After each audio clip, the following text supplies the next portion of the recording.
দীর্ঘদিন ধরেই গ্যাস সংকটে ধুঁকছে শিল্প খাত। নতুন কারখানায় মিলছে না সংযোগ, পুরনো শিল্পেও বাড়েনি সরবরাহ। গ্যাস সংযোগের অনিশ্চয়তায় নতুন বিনিয়োগে যেতে আস্থা পাচ্ছেন না উদ্যোক্তারা। এ থেকে উত্তরণে নবায়নযোগ্য জ্বালানি সহ নানা উদ্যোগের কথা বলা হলেও সুফল মেলেনি খুব একটা। দৈনিক বণিক বার্তা আয়োজিত এই সম্মেলনে উঠে এলো জ্বালানি সংকটে বিনিয়োগের বাস্তব চিত্র। প্রজেক্ট করতে যান, এটার কস্ট আসবে প্রায় 10 টাকা। আলোচনায় ব্যবসায়ীদের ক্ষতির চিত্র তুলে ধরেন এমজিআই চেয়ারম্যান মোস্তফা কামাল। জানান, প্রতিশ্রুতি অনুযায়ী গ্যাস না পেয়ে দেউলিয়া হওয়ার পথে অনেক উদ্যোক্তা।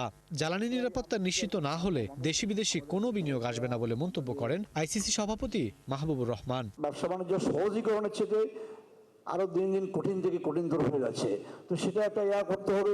জ্বালানির বিষয়ে যেটা বলতে চাচ্ছি, আমি একজন ভুক্তভোগী এবং আমাদের বন্ধু বান্ধব যারা শিল্পপতিরা আছে তারা অনেকেই টাকা জমা দিয়ে রাখছে। কোল বলেন, এলএনজি বলেন, এলপিজি বলেন, প্রত্যেকের লিমিটেশন আছে।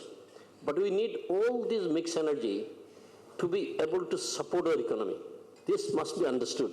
সবচেয়ে বড় চ্যালেঞ্জ শুধু এনার্জি অ্যাভেলেবিলিটি নয়, বরং এনার্জি রিলায়েবিলিটি এবং পাওয়ার কোয়ালিটি। এনার্জির কারণে আমাদের এক্সিস্টিং ইন্ডাস্ট্রি যেমন সাফার করতেছে, and new investment, both local and foreign, are not coming. আলোচনায় অতীত সরকারের ভুল নীতির বিবরণ তুলে ধরেন জ্বালানি বিশেষজ্ঞরা। সংকট সমাধানে পরামর্শ দেন নবায়নযোগ্য জ্বালানিতে মনোযোগ বাড়ানোর। আর বিশ্বব্যাংকের আবাসিক প্রতিনিধি বলেন, অর্থনৈতিক প্রবৃদ্ধি ও স্থিতিশীলতার স্বার্থেই নিশ্চিত করতে হবে জ্বালানি নিরাপত্তা। আমরা কি জ্বালানি স্বনির্ভর হতে পারবো কিনা? In my opinion, there is absolutely no chance to become fully energy independent. ইন্ডাস্ট্রিতে 1% ছিল ট্যাক্স, সেটা এখন 17% হয়ে গেছে। There is no estaro যে ইন্ডাস্ট্রি এটা 17% করা যাবে।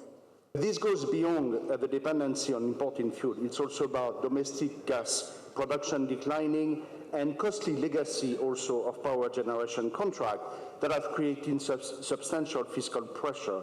বিদ্যুৎ ও জ্বালানি মন্ত্রী বলেন, অতীতের ভুল নীতি ও পদক্ষেপ ভোগাচ্ছে সরকারকে। সবার কথা বিবেচনা করে তাই সরকার জ্বালানি বান্ধব নীতি নিচ্ছে বলেও জানান তিনি। বকেয়া বিল রয়ে গেছে 67,000 crore টাকা।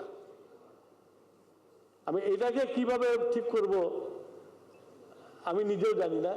আপনাদেরকে আবারও আমন্ত্রণ জানাই, আসুন সোলারে আপনাদের ইনভেস্টমেন্ট করুন, এবং আমরা যে প্রাইভেটাইজ করতে যাচ্ছি ডিস্ট্রিবিউশন, সেখানেও আপনারা প্রপোজাল দিন।